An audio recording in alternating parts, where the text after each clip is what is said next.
Hey there, Mama, and welcome back to the Moms Overcoming Overwhelm podcast, episode 68. I'm Emily McDermott, and I am here beside you on this journey as we work together to declutter your home, head, and heart. One of the things I hear all the time from the moms that I help in the Facebook group is, will I ever be done with decluttering?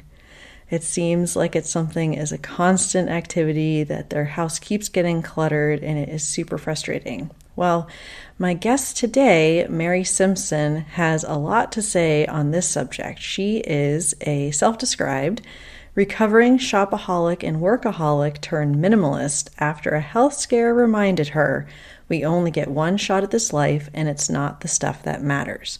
And today, Mary is sharing 4 tips about how you can be more intentional with your shopping and also stop the shopping habit if it's something that you're doing as entertainment or a reward or a coping mechanism, whatever it might be for you. So I hope that you really enjoyed this conversation. And with that in mind, what do you say?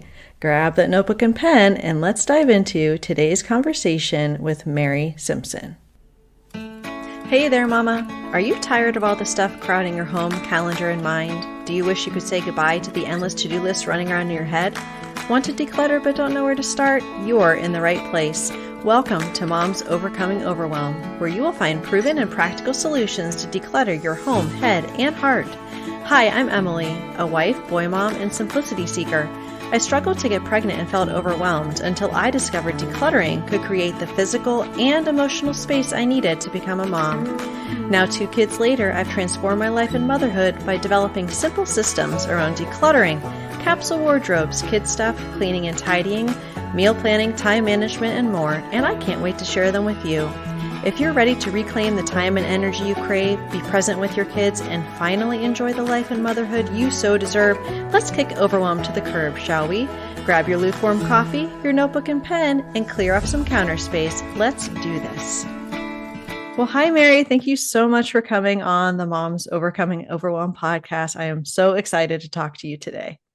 Thank you, Emily. I'm so happy to be here with you. Yeah, so you and I connected over Instagram. It seems like a long time ago. I don't know why. Maybe it's because we just sort of connected in this minimalist mom space.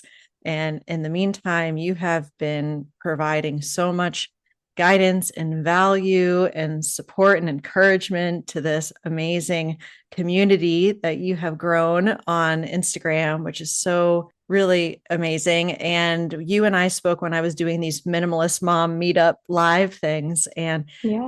your story is just so incredibly compelling. And I knew when I started this podcast that you were a person that I wanted to talk to. So I was hoping you could kind of just introduce yourself a little bit about you and your family, kind of what you do when you're not doing all the mom things, how you like to spend your time. Yeah, absolutely. So I think part of how we connected is because we actually moved from Northern Virginia, where you live. We moved about 1,000 miles south to Florida as part of a major downsize and life change.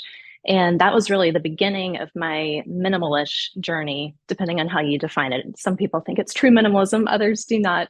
But I am married, have 2 children, a 7-year-old boy and a 4-year-old girl. I classify myself as a recovering workaholic and shopaholic. I used to work 50 to 80 hours a week. And because I was pretty successful in my job, I saw shopping as really my reward for working so hard and, upgrading everything and buying the bigger house and just constant more, more, more. And finally realized through a health scare that that didn't actually align with my values. And so we had a major life change. I still work full time, but I work from home 100% of the time. And my children are in school during the day. My husband's a real estate agent. And we focus a lot more now on just living intentionally and making sure that our day-to-day life aligns with our values as much as we can.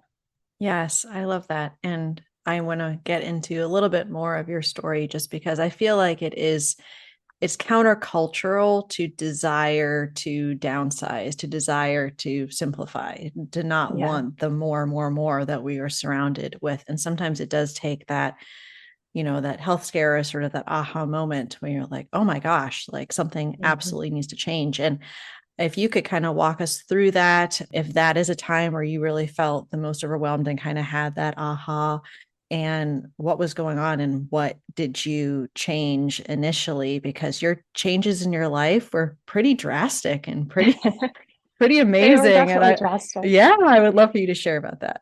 Yeah, definitely. So the health scare happened in early 2020. So right before the pandemic, I had gone to the doctor and they felt a lump on my throat and said, we need to send you in for testing, see what's going on.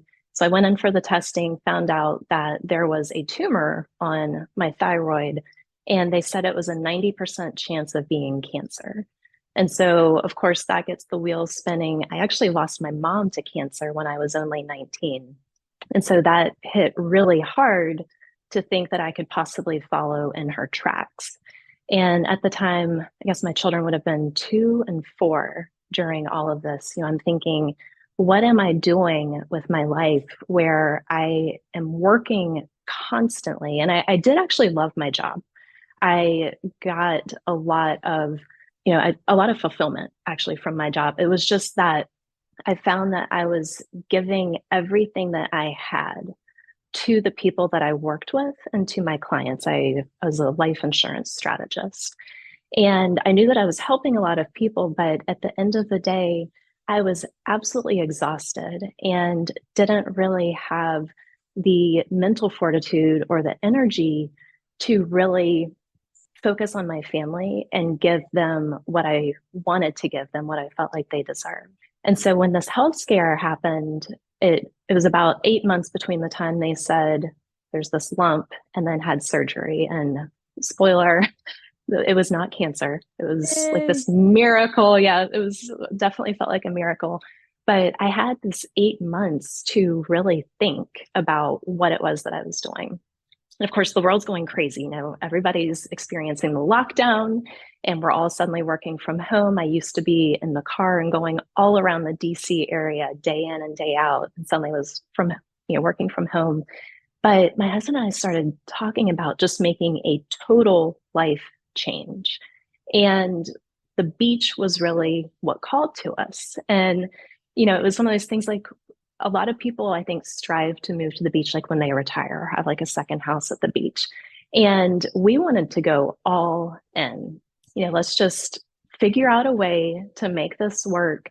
And if this is something we want to do, why put it off for 25 or 30 years if we can figure out a way to make it happen now?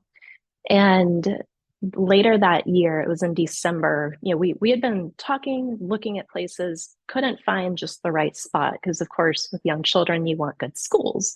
And if you may not have a job when you move, you need to make sure the cost of living is reasonable enough. There are all of these different factors. And in December, I got to go out to Hawaii, to Maui, with a group of friends. And when I was out there, I learned about this location in Florida. And it was a couple of spots near where we are now, but it basically started some intense Googling. And my husband, who's a real estate agent, he's pulling up all of his systems. And we honed in on the area of Southwest Florida that we are in now. And a couple of weeks later, flew down, found a house, went under contract. And as soon as we went under contract, it was like, okay, it is go time. The house that we were buying was literally less than a quarter of the size of our house in Northern Virginia. It's like, all right, we physically cannot fit all this stuff in. We've got to declutter. And I spent the next 4 months, anytime I was not working or with my children and my husband, I was decluttering and donating and selling stuff. And I mean, it was a crazy 4 months. It was like that was all that I did outside of work, sleep, and kids. Wow, that is so amazing. And just like to have that catalyst moment that you really are able to examine your life and also, like you Yeah. said, examine kind of where these precious resources are going and recognizing, wow, my energy and time is not going where I want them to go. I've been thinking a lot about this concept of capacity, which is that, Mhm. instead of looking at what our homes can physically hold, which is usually how we're making decisions about how, what we keep or what we Mhm. purchase, that we should be looking at our actual capacity to be able to manage it and still be able to pour in to these things that are most important to us. So Yeah, I love that. you had such a major shift with, your physical space, and then obviously your work life was shifting a little bit. And I know that you mentioned earlier that you're a recovering workaholic and shopaholic. So I Hmm. want to talk about that because I have women come into my life here through the Facebook group, and they're like, okay, Emily, I'm ready. They're moving, they want to get the stuff out of their house, and they start decluttering, and it feels really good and everything, but there's still a lot that keeps coming in, and Yeah. it's hard for them to change those ingrained habits. I must Hmm. say, for me, this is why I would love your perspective, because I've never been a person that would like be going to bed and sort of like scrolling whatever to find, something to buy, whether it be on Amazon or your favorite retailer. The closest I ever was that I would want to buy dresses, and I would go on the ModCloth website and I would pretend I was like this 50s housewife and want to buy all these like cute A-line dresses. That's probably the closest I ever got. But I would love if you could talk about just this concept of like the habit of shopping as like a way to feel good, a way to relieve stress, kind of what that looked like for you, and sort of some tips about how you shifted that because you had to out of necessity for Yeah. this new life shift and also this new home you were going to be living in. So if you could start us kind of with that mindset shift, maybe, and then maybe start with some tips around that. Yeah, sure. So for me, shopping was something that I always loved to do. It was a fun hobby. And I definitely did I'm in bed, I'm exhausted, I should be sleeping, but instead I'm scrolling on my phone and shopping the sales. And, something's popped up in my feed on social media and I'm clicking the link. And next thing you know, I've just bought three things. It was the UPS driver knew me by name. And if he wasn't showing up most days of the week, he thought that something was wrong. And, was Are sending you in for a alive in wellness there? check. Yeah, exactly. So it was very habitual on the weekends. Anytime I had an opportunity where my husband would say, hey, just take a few hours to yourself, my go-to thing was usually to go shopping or shopping in conjunction with lunch with a friend or something like that. Like shopping was usually part of it. And I always, I think, like in my 20s and 30s, really equated success like with my work because I've always been a career woman. My success was equated with shopping and being able to go out and buy more or less whatever I wanted. And so I really use shopping as a way of rewarding myself for all of my hard work and kind of as a way of saying, like, hey, you've been working hard and you've done it. Like, you've done the thing, you've helped, you're making a good income. Go and reward yourself. Like that was it. And I didn't necessarily think about, do I need these things or how much will I actually use them? And so my biggest things were clothing, which would include handbags and jewelry, and shoes, and then also home decor. I loved to decorate, still do, but now I'm at the point where I've realized I need to just make sure that the things that I have in my home are things that I love to the point that I'm not feeling like I should constantly be redecorating or trying to replace them.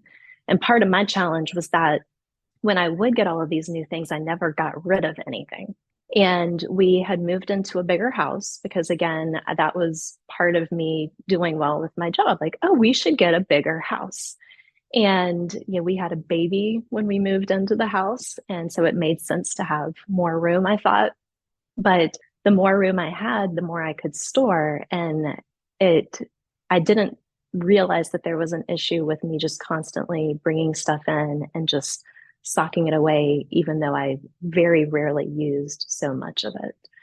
And the decluttering so intensely for 4 months was really the start of my mindset shift because I realized that for starters, I was working my tail off decluttering. Like I said, it was nonstop. And I didn't even have time to be shopping, whether in person or online. And I was also at that point thinking, okay, we are physically moving 1,000 miles away. We have to pay for a moving truck and for people to move everything. So I actually did stop shopping really because of not wanting to accumulate more stuff that we were going to have to then pay to move. So that certainly helped.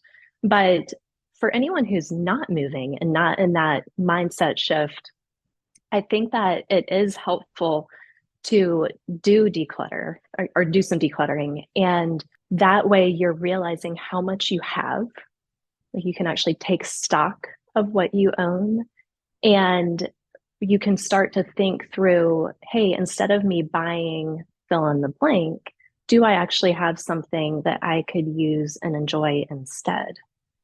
And I also always think about when I bring something into my house, whether I'm buying it or it could be a gift or some other free thing coming into my life, a lot of the time it's future clutter. Like we're going to have to make a decision later on how to deal with it and how to get it out of our house. And when you've gone through so much effort to declutter your home, the last thing you want to do is actually get back into making the problem worse and have to get back into, okay, am I going to give this away? Am I going to donate it? Am I going to sell it? Am I going to consign it? Like it's a lot of work. And so the decluttering was really the biggest first step for me to break my shopping habit. Yeah, you really come literally face to face with how much you own and having to Yeah. do that in such a relatively short amount of time, I'm sure, because of the amount that you had sort of accumulated, then when it becomes like the job on top of your full-time job and Yeah. you're doing it, day in and day out, it's kind of like, this is not fun because it is Yeah. emotionally taxing. It is physically taxing to have to do these kind of long stretches of decluttering. So I love how you were saying that some of these not I was going to say unintentional purchases, but meaning purchases without intentionality behind them, looking at Mhm. them as future clutter. And I think that is a huge mindset like shift because it's like, oh, I'm going to have to do something with this eventually. Yeah. And do I want to be looking at it and thinking, oh, I should get rid of that. Oh, I should make a decision about it. And then you just sort of end up shoving it somewhere because it's like, I don't want to make the decision. But in your case, if you're in a smaller space, you don't have that luxury. Also, there's only so many places you can hide things, right? Yeah, For the exactly. smaller home, which is actually great. I mean, I'm in a townhome that's about, I think with the basement, it's almost close to 2,500 square feet. I do not want to move like ever. And in fact, I have these dreams of living in a tiny house after the kids are out of the house. And my husband's 6'3", and he's like, there's no way I'm living in a tiny house. I'm like, It could come be a tall, on. tiny house. I know they make those, right? They must. But the kids will be like, we want to live in a single family home. And I'm like, no, because I don't want to have, more space. Yeah. So yeah, that is really helpful. Okay. Hit me with your next tip, girl, because I'm excited.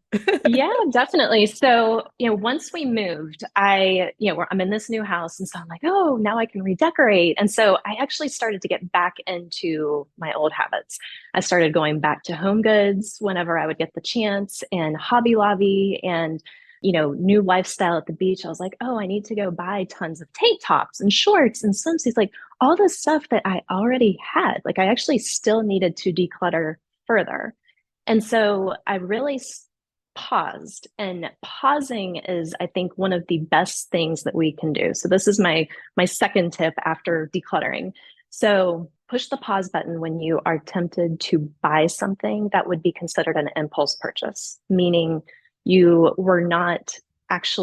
didn't have something on your list. You weren't going to the store specifically for an item, but then you see the item, or you're looking online and next thing you see this item that you're tempted to buy.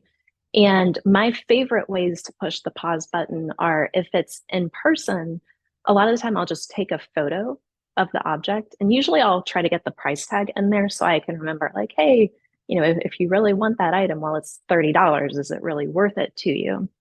And if it's online, I like to add it to a wish list, especially if it's Amazon, I'll put it on the wish list. But then what I'll do is I will take a break. And it usually is going to be at least a week. I'll see, am I still thinking about that item?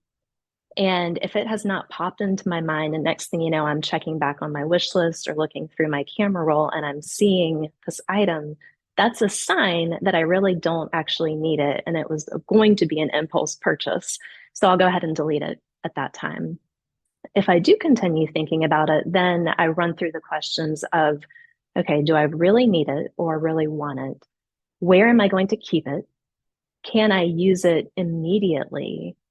And is there anything else that I could use instead of having to buy something new? Do I already actually own something that I could use it? But pushing that pause button to just give your brain a chance to catch up with the rest of you has been so critical for me. I love that because it is so much with these kind of impulse buys. It is the impulse, it's the emotion, and our brain hasn't Yeah. caught up, like you said. And I love those questions that you were posing because some people think, oh, well, it's just a lot of work to have to ask myself these reflective questions when I'm going through this. Well, it's a lot more work to have to declutter later. It's Yeah. a lot more work to have to maintain these things that you don't need. So just doing that little bit of questioning kind of on the front end. And I would assume, I know for me, anytime I've done that, I not only forget like 90% of it, Yeah. but then if it's like, well, this is something I want or could use, then it is, oh, do I have something similar? Kind of that resourcefulness that we Hmm. don't really focus on very much in our culture anymore because we have the ability to get everything so quickly, Yeah. So I really love that. Okay, so we have declutter and then we have pause. So what would be the next Hmm. thing? So the next I would call avoid. So avoid all of these temptations. If you are working on getting stronger at resisting, it's easiest to just not even put yourself in the position of being tempted in the first place. So ways to do that would be, if you go to Target, for example, for your groceries, maybe do a grocery pickup outside where you just pull up your car and you don't even have to go in and have the temptations. Or if you do need to go into, let's say, Target to get your groceries, just go to that section of the store. Don't wander off into the clothing section or the jewelry section or the home decor or any other section because as soon as you see something, you're going to have to resist. So, avoid having to even push the pause button. Something that I actually did, Emily, in January for the first time was a no spend month. And have you done one of these before? I have not, but I am fascinated by them. So I want to hear how it So, went. so obviously we still had to spend money. Like, you still pay your mortgage and your insurance and food and gas and all of the essentials. But what we did going into the month of January was came up with ground rules for ourselves that determined what we saw as essential. And that did include, like, one of the kids had a birthday party. Well, it's essential, in our opinion, to take a gift to this birthday party. So that was okay to buy a gift for the child. And so, things will come up that might not seem extraordinarily essential like that, but you've got to make it so that it works for your life and doesn't completely deprive you. But the beauty of doing a no spend month where you're not spending on any of those usual non necessary items, the clothes and the shoes and the home decor, whatever else, is that it gives you a chance to break the cycle. Because I do think that so much of shopping and spending money is habitual. A lot of people I know that participated in the challenge, for them, it wasn't actually shopping and buying stuff, it was actually going out to eat or going to coffee shops. And all of these things are very habitual and I think very much linked together. And if you can break that habit just by stopping it for 30 days, it can really just be such a great reset. And then when you come back after that, you I think have a lot more awareness of what your habits and tendencies are and also how you can avoid falling back into those old patterns again. Yeah. And recognizing that it is a very countercultural thing to do something like that. Not only that, in that retail stores are specifically designed to draw you in. For example, I have never been to a Target that didn't have the Starbucks and the dollar spot, like right there, right? Yes. Because it is designed for women that are like, Mm-hmm. oh, I'm going to treat myself to the coffee and let me check out what's in the dollar spot. And so it's one of those things that if you recognize like this is designed this way for a reason, this is intentional, then you can kind of hopefully put those blinders on and move on. So I love that. All right, hit us with your fourth tip, my dear. So the last one is to replace the activity. So if shopping is something that you love to do on the weekends, let's say find a different hobby. And that can look like a lot of different things. It could be that you get into crafts or making candles. It could mean that you're, going out to lunch with a friend and then doing a yoga class afterwards. I love to walk. I'm constantly outside walking. And if you're a nighttime in bed shopper, like I also was, I did all of these things. Again, replace that activity. And that could be that instead you pick up a actual physical book and read. You're not going to suddenly get any ads popping up in your book, which is a beautiful thing. It could mean that you're spending a few minutes writing in a gratitude journal. Anything where you tend to find you shop at certain times or certain days of the week, just breaking those patterns by finding other things that you enjoy and doing those things instead has been really helpful for me. Yes, I love your Instagram stories when I'm on there because you're like always walking on this beautiful beach. And I'm like, man, I got to get to Florida. It's so nice there. Maybe I'll try to convince the hubby when he retires from the Air Force, like maybe we can do similar to you and move down There south. you That sounds go. We lovely. love it. Oh my gosh. Okay, so we had declutter, pause, avoid, and replace the activity. Yeah. Is that right? Mm-hmm. Okay. So Yep, you got them all. my short-term memory hasn't been completely fried as a mom. So that's good. I'm impressed. I I'm know, very right? impressed. I didn't Yeah. even write it down.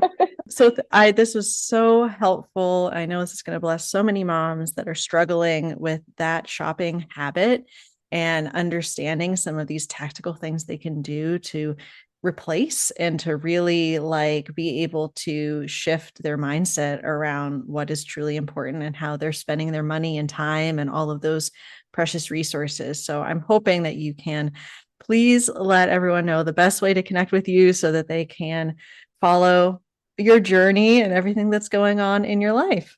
Yes, absolutely. So I am on Instagram at Minimalism with Mary.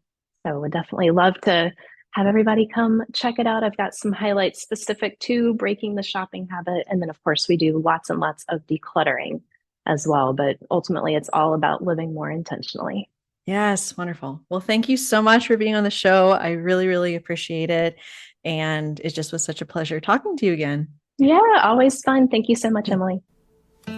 If you like today's podcast, here's what you can do. Just take 30 seconds to leave me a review.